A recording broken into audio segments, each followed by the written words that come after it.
Hey, it's the Crypto Coach here, Blockchain Wayne with another video. In this one, we're going to show you how to set up your FIO name on the Shapeshift wallet. Now, we've already showed you how to set up the Shapeshift wallet, so we're going to head on over and show you how to set up that FIO name on there. So first thing we're going to do, we're on the main screen here, the Shapeshift wallet.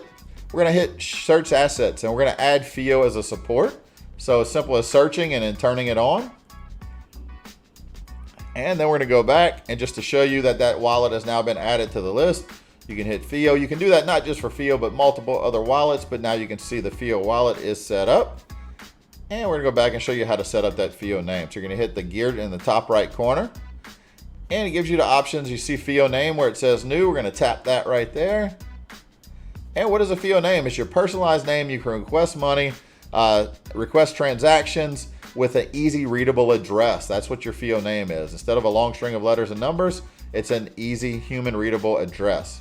So now it's taking us to the registration page, and we're going to put in our name. We're going to make it Wayne at Shapeshift. So from here on out, once on this wallet, my address will be Wayne at Shapeshift. So it tells me first that it's available. Once it verifies it's available, it's going to give me the option to register it. Hit that register button right there. Slide on over the verification. And now it's in the registration process. Now, this is typically going to take about 3 minutes to verify everything on the blockchain. And then once it's set up, I can go back in and show you how it looks on the Shapeshift wallet.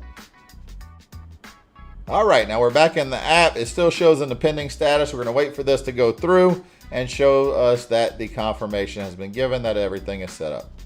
And there it is. It's confirmed. You got the green check. Hit the confirm button. And we are good to go. That is now my FIO name. So now that we've got it set up, in the next video, we're going to show you how to send a FIO request to Request Crypto. So that's it for this one. See you in the next video.